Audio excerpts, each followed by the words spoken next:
Good morning, everyone, and welcome back to another video with me, Brooklyn. How are you all doing this fabulous Friday morning? So I want to talk about Veterans Day, which was yesterday, Thursday, November the 11th, 2021. And I hope you all had a wonderful Veterans Day, and I hope you all who are veterans or who know a veteran, I hope that they were celebrated or you were celebrated appropriately. So let's get down to it. I had an uncle, okay, he's deceased now, that was a vet, okay, and he went to the service and he came back. And when he came back, me and my mother was talking about this the other day. When he came back from the army, from the service, he just wasn't himself anymore, right? He came back, he was just discombobulated. He was emotionally distressed, he was mentally distressed, and he was just a mess, okay? And me being a child at the time when he came back, I cannot recall exactly when he went, but I know that I was very, very young. I was young. I want to say 12 and younger. And he would get up, start drinking early in the morning because he was a chronic alcoholic, especially after he came back from the war. I don't know if he drank as bad before he went, but I know coming back from the war, when he came back from the army, he was a chronic alcoholic. He drank himself. He drank any chance he got. That's what he did. Okay. He couldn't hold a job. He didn't have his family anymore, his wife, his child. He lived with my grandmother. It was awful. And he even lived with us at one particular time for a couple of months, me and my mother. And he would just drink. He would get up and he would put on his army uniform that was already 99 sizes too small for him at this particular time. And he would march up and down the street and salute. He would do the whole marching, the steps, the attention, and do this and put the hat on, and the hat be sitting in the middle of his head like a beanie, and the jacket stopped way back here and the sleeves was up here. But he knew he couldn't fit those pants, though. He knew he couldn't fit the pants. He didn't attempt the pants, but it was that shirt, that jacket, and that hat. And he would march up and down the street, and me and my cousins, being as young as we were, we didn't know. We would laugh. We thought it was funny. We thought he was drunk. We didn't know the severity of it, you know? It would be my mother, my uncle, my aunts, my grandmother, my great-grandmother. We'd be all around, and they'd be fussing and fighting and trying to get him to be quiet. No one knew the severity that the war had on these vet people. Nobody knew that these veterans had suffered as severely as they did. So I'm bringing this point out to say, when you go to celebrate, be sure that you're telling your children, when you take them to the parades and you're going to the breakfast and you're going to the sales that the Veteran Day is bringing forth, that you're telling them why we're celebrating and what's the importance of it. You know, that these men died. They gave their lives. They gave their freedom. They gave their happiness. They gave up their families for us that did not have to participate in the war, you know?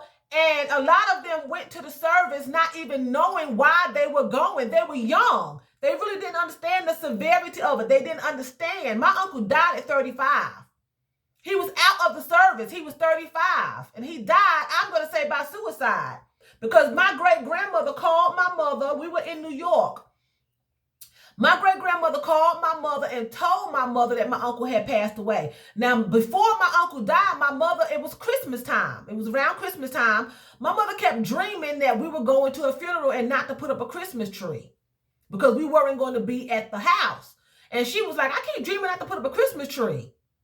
I keep dreaming not to put up a Christmas tree. Well, she said, because I keep dreaming somebody's going to die. She said, but I'm going to put the tree up anyway. It's Christmas. She puts the tree up. No sooner than she put the tree up, my great-grandmother calls her and tells her brother died, my uncle died, and to come home. We weren't at my house for Christmas. We spent Christmas in North Carolina. My uncle, my great-grandmother, hadn't seen my uncle for a while, right? She normally seen him every day. He wasn't able to hold a job or anything, right? So he depended on my grandmother. I'm sure he got disability, but, you know, I was a kid, so I don't know the ins and outs. But According to her, she didn't see him for days. She went to the house that she was renting for him and knocked on the door. He never came. She went through the window and she found him sitting on the floor, halfway covered in a sheet, and a bottle of rubbing alcohol laying next to him. So he committed suicide. He drank rubbing alcohol because evidently he didn't have any means to get the alcohol he wanted, or he deliberately did it. We don't know, because he lived in a town that had bootleg houses. And for those of you who don't know what bootleg houses are, they're houses that sell liquor illegally. He lived in the area that there were bootleg houses all around him. So he wasn't going to stop drinking, for one, because you don't drink and then live in the area with a bootleg house right next door to you and right across the street from you. He could walk out the door and get alcohol anytime he wanted to. So I don't know if they decided not to give it to him anymore. He just didn't have any money to buy it, or he decided that he didn't want to live anymore. But evidently he drank a bottle of rubbing alcohol and he met his demise. I was young. He was only 35. Okay? So I'm 55 now. That's only 20 years younger than I am at this point. He was a child when he died. 35 is a baby. That's too young to get, you're an adult, but you don't know the world. You don't know the ways of the world. And a lot of these men that fought in this war did not know what they were going into. They're going to serve their country, but they were thrust in there. And when they got to Vietnam, they had to kill children too, as well as seeing their counterparts get blowed up and get shot and lose hands and feet and come back home maimed and die right in front of them. My uncle would cry and talk about how he seen his friend get blowed to pieces right next to him and it missed him. And there was nothing that he could do. So always know why you're celebrating. There's a history behind it. Always know the truth before you go, so you can tell your children, because we did not know that he could have utilized the VA hospital and got help for his mental problem. He could have got medication. He had gotten to the point that he couldn't take a bath or a shower by himself.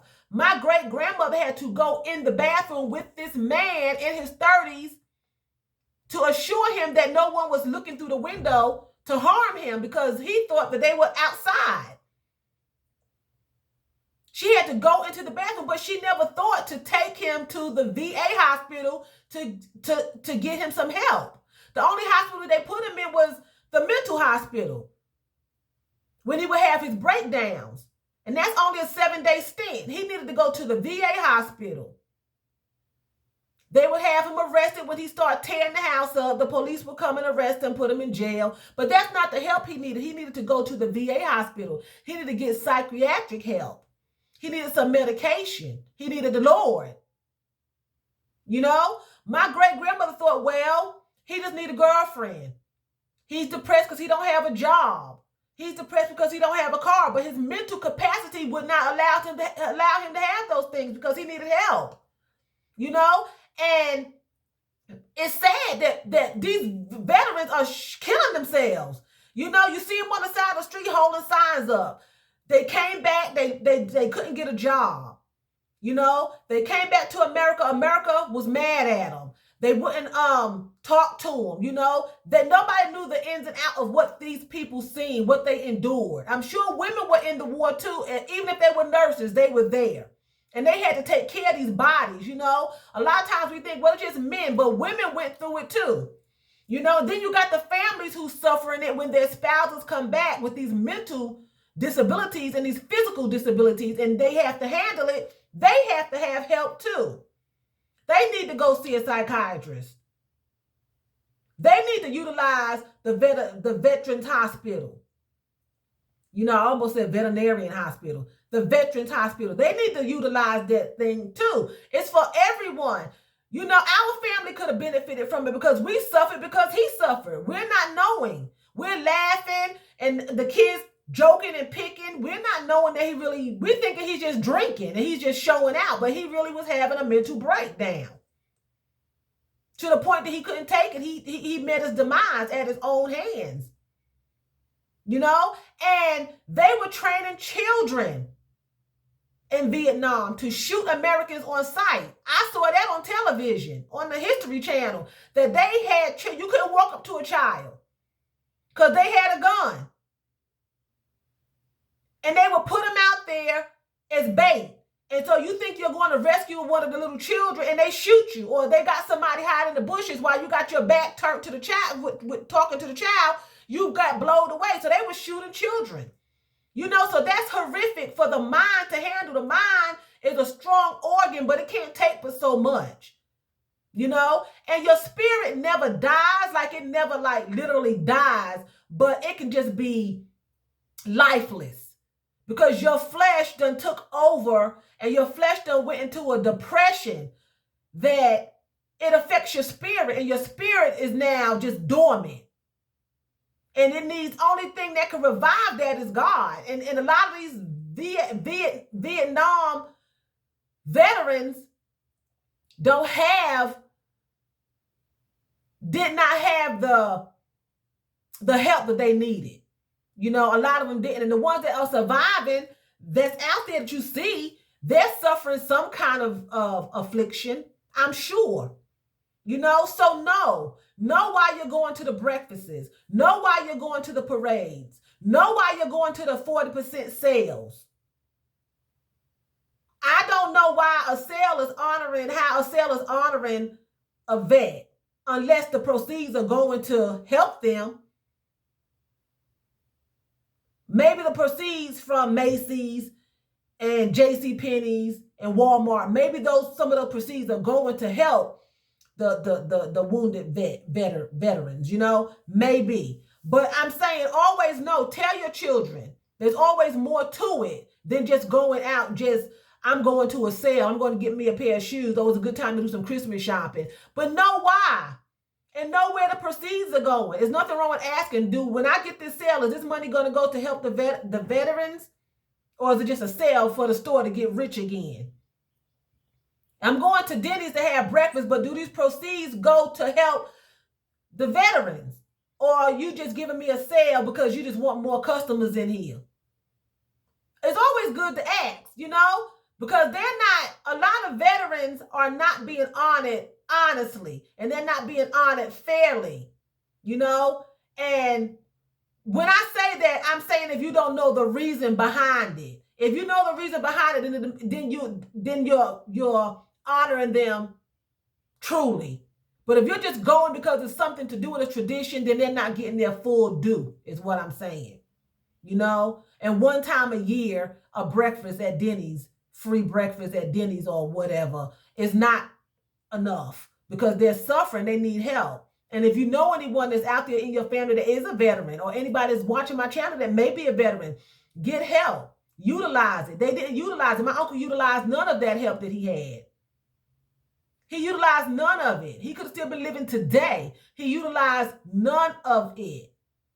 He needed medication. He needed to talk to somebody. He needed to move out of that neighborhood from his childhood friends. And from all these, they all drank. They all drank. Okay? He needed to be moved somewhere else, and he needed to be having doctor's appointments and medication and talking to somebody. It should have been an ongoing thing till today. He would be in his 70s now, but it would still be going on. And his benefits, and he would be getting the help that he needs. A lot of people out there now that need this help don't even know. Don't know how to go about it, you know? So let's honor people the right way. Know why you're doing it. Don't just do it because it's tradition. Oh, I'm going to that parade, and I'm going shopping. I'm going to get me a free breakfast. Know why. It's always good to know why. My uncle was 35 years old when he died. He was young.